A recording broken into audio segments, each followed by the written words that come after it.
In the over 13 years I spent in prison, I was detained at Nairobi Industrial Area Remand and Allocation Prison for a year and a half, Committee Maximum Security Prison for 9 years, Nevasha Maximum Security Prison for 2 months, and Committee Medium Security Prison for 2.5 years. In all prisons in Kenya, as far as I am aware, there is a school for prisoners to get an education so that they will hopefully not reoffend once they're released. Though the facilities are pathetic, comparable to northern Kenya.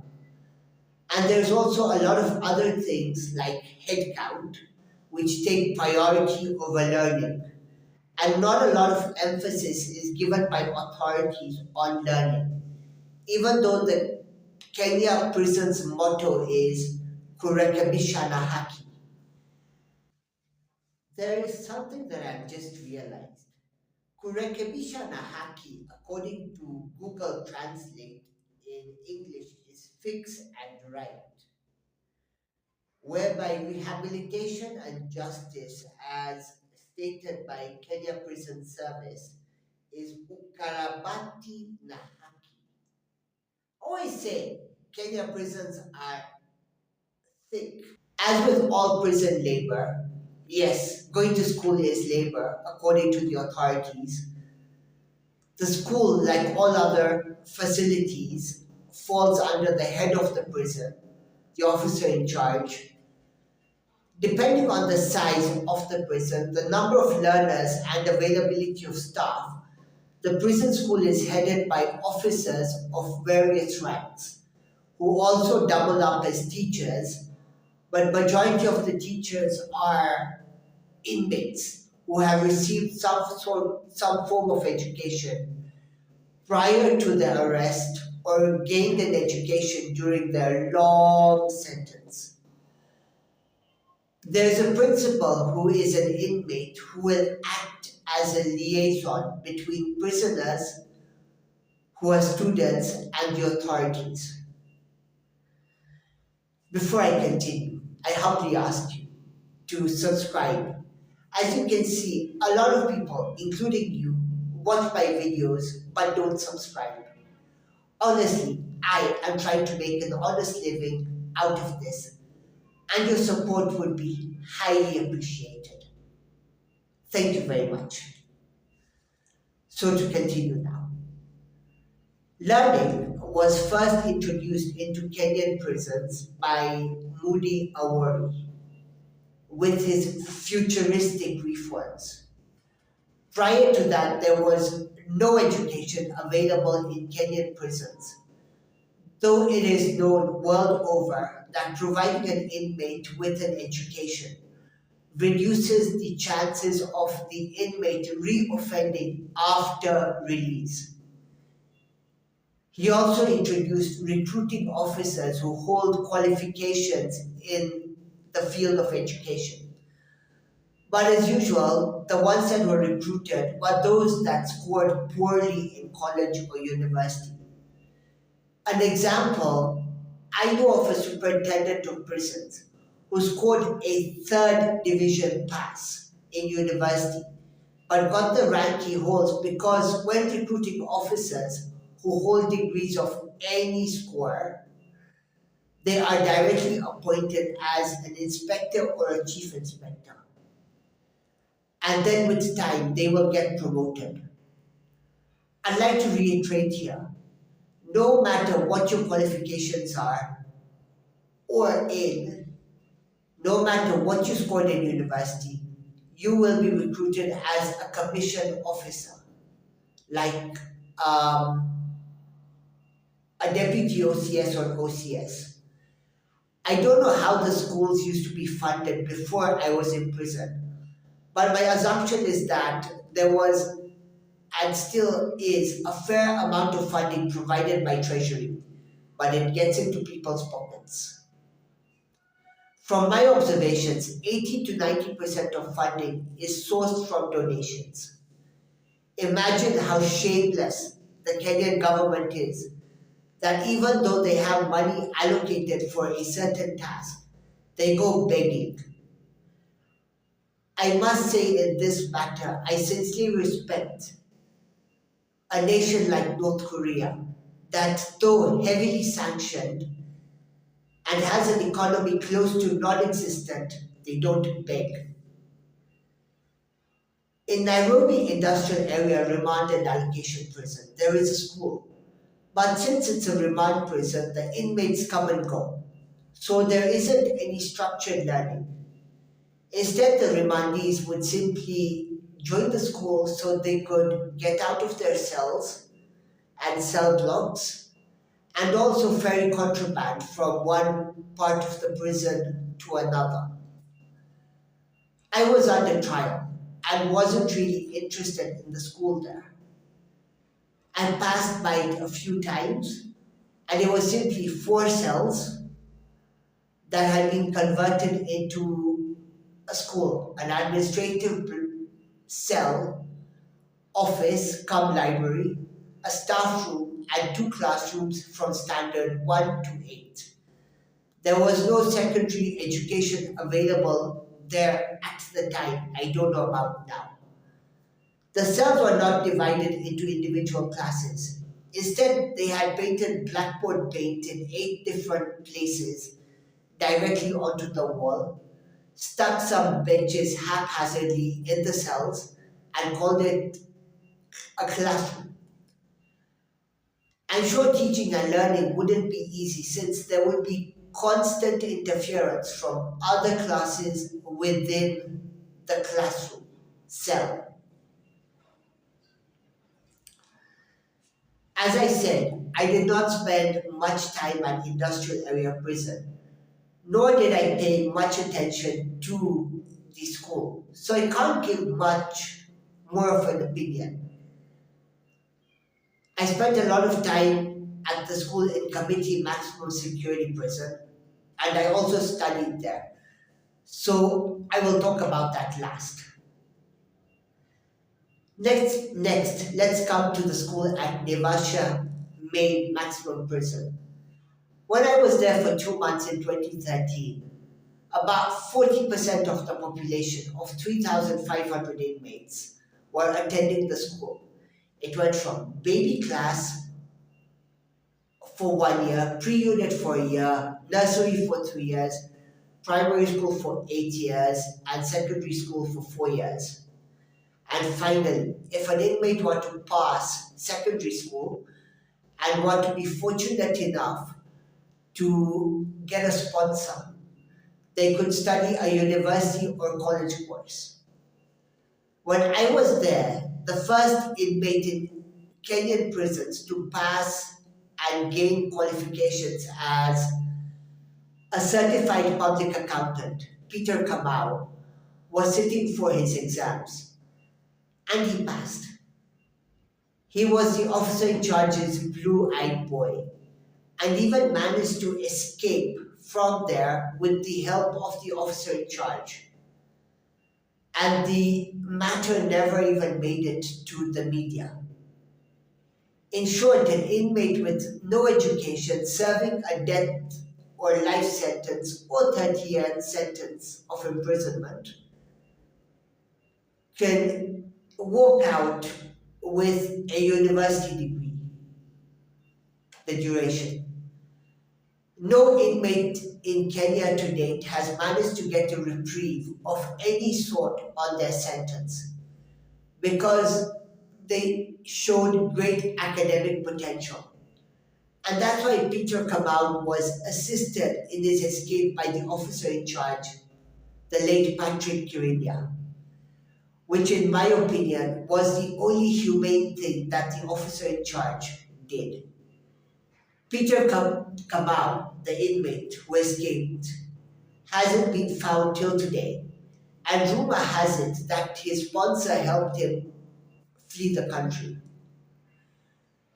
The school at Nevasha Main Prison was simply a huge hall that had been divided into cubicles using roofing sheets.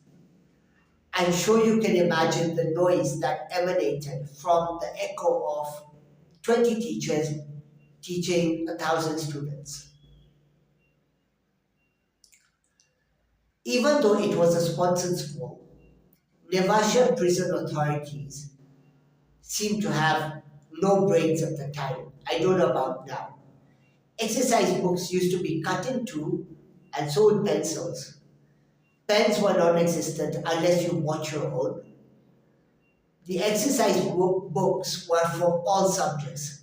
Half an exercise book for all subjects, and if your pencil got lost or finished, you'd have to wait until the next term to get another half. Inmates like the late Joseph Gethe, a friend of mine, very good friend of mine, repeated baby class 4 times for the 4 years he was there at the age of 55. All inmates upon reception at Nevasha Main Prison at the time were allocated labor at the school. So was I. Inmates had no choice but to join the school and then bribe their way to another prison, like a job in the kitchen or carpentry, cleaner, if they wanted to gain any skills that would help them then when they were released, apart from cleaner and kitchen, obviously. I say so because it's a known fact that some people aren't made for structured learning, but Kenya prisons are Kenyan prisons. A goldfish has better thinking capacity. Simply put, the prison wasn't built to handle so many inmates, and the officer in charge didn't want them to be loafing around, doing nothing, so he forced them to go to school. But the school was too small. When I was there, I was allocated labor in the school. On my first day there, I had a fight with the officer running the school because he wanted me to start off in baby class, even though I'm certain I held more qualifications than his entire family. The rule was that every inmate should start off in baby class, irrespective of their qualifications, and then climb up according to the qualifications in an accelerated format instead of starting off higher up. This means an inmate would finish a whole year's schooling in a single term, depending on their proficiency and intellect. As I'm sure you know, I refused to start off in baby class. So the officer told me to do an exam paper for standard 8 for math and English. I had no choice and did them, doing well in English and not so well in math. Finally, he relented and made me an English teacher.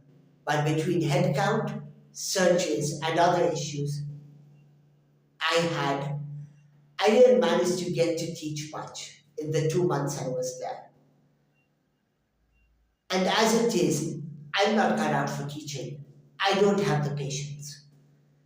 Since I was segregated because of my color and dual nationality, I didn't manage to get myself my own phone for the duration I was there. I got to know a couple of inmates who had phones at Nevasha and used to pay them to use their phones while at the school.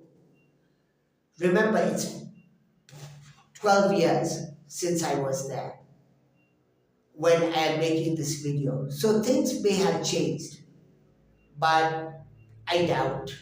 I know some people watching this video have been there after me. So kindly let me know how it is in the comments so maybe I can create a follow-up video. Now let's come to Community Medium Security Prison. I was there from April 2019 to December 2021 when I was released. Most of that time was during COVID. So in early 2020, the school was shut down and didn't reopen by the time I was released. The school was a hall smaller than my one bedroom apartment, or my bedroom in my one bedroom apartment, where around 40 inmates would study. They were lucky because they had either started studying in another prison and were recommended to continue here in community medium, or had medical or other conditions that gave them an excuse from farming or other backbreaking labor. First of all, at community medium, the authorities do not place any importance on providing inmates with an education to help them with their lives once released. Since they're certainly going to be released, it's a medium prison, everyone has a defined sentence. Instead, the authorities place a greater importance on the prison farm and other menial jobs like cleaning the staff quarters, looking after animals, etc. Majority of the inmates in community media were convicted for petty offences, who come and go like a revolving door. These are inmates that desperately need skills so that they don't reoffend once released. But the officer in charge is interested in his or her own pocket, their selfish interest, because they get a cut out of whatever output the farm gives. The school at community medium prison offers primary education only, just like industrial area, and has the same format whereby there are some officers who run the administration and teach a couple of classes when they feel like it. But majority of the teaching work is done by inmates. Fun fact, two inmates and I were the only ones who refused to do any work and had gotten to the point of having our food brought to where we were sitting because we were hard-headed. And frankly, who wants to work in the farm in this heat? Finally, let's come to committee, maximum prison school, where I managed to get my diploma in law. The school here when I was admitted, was simply a big hall divided by gunny sacks. There were about 600 inmates studying from Standard 1 to Form 4. There was also a small office for prison staff who conducted administration duties and taught once in a while when they felt like it. In 2014, when African Prisons Project, Justice Defenders Now, a UK NGO founded by Sir Alexander McLean, started to offer Kenyan inmates the opportunity to get a legal education from the University of London. The British High Commission got funding for the school from donors, and 6 classrooms were built above the school where the low classes and Form 1 to Form 4 would be taught, carried out. These were proper classrooms with doors, with proper whiteboards. And I hear they did the same at all prisons where low classes were being given held. That is Nevasha Main and Lagata Women's Prison as of 2020. They had started in Uganda's Rwenzori prison, and quite a few inmates have managed to secure their freedom from there. Apart from funding inmates, African Prisons Project also sponsored officers to get a legal education, but only a few, very few, actually 3 I think, have managed to get their education because as expected, majority of the officers have a low IQ. A few senior officers were also sponsored to go to the UK and learn about the legal and prison system there. I wish I could get a hold of one of them to interview them. The opening of the classrooms upstairs was done by the then British High Commissioner to Kenya, Nick Haley.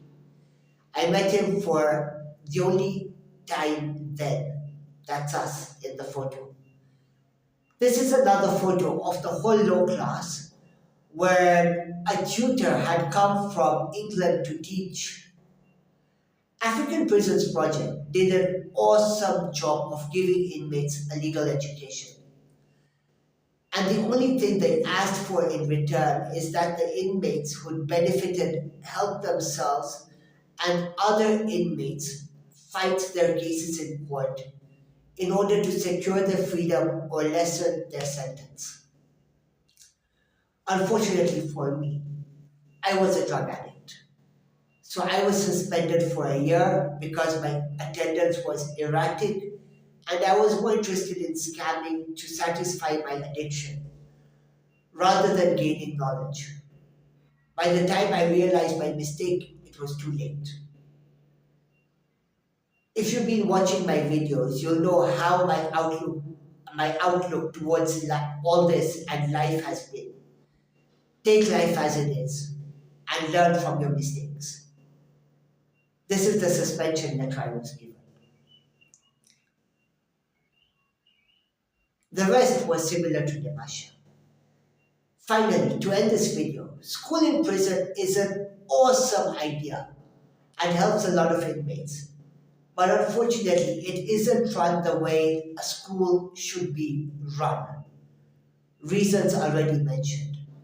I guess getting a balance is tough, but the authorities can do more if they were determined to do so. Anyway, thank you for watching. I hope you've enjoyed this video, gained new insights, learned something. As usual, I humbly ask you, please like, share, and subscribe. As I said before, you can see a lot of people, including you, watch my videos but don't subscribe. Honestly, I'm trying to make an honest living through YouTube. Please help me. It'll be highly appreciated. Thank you.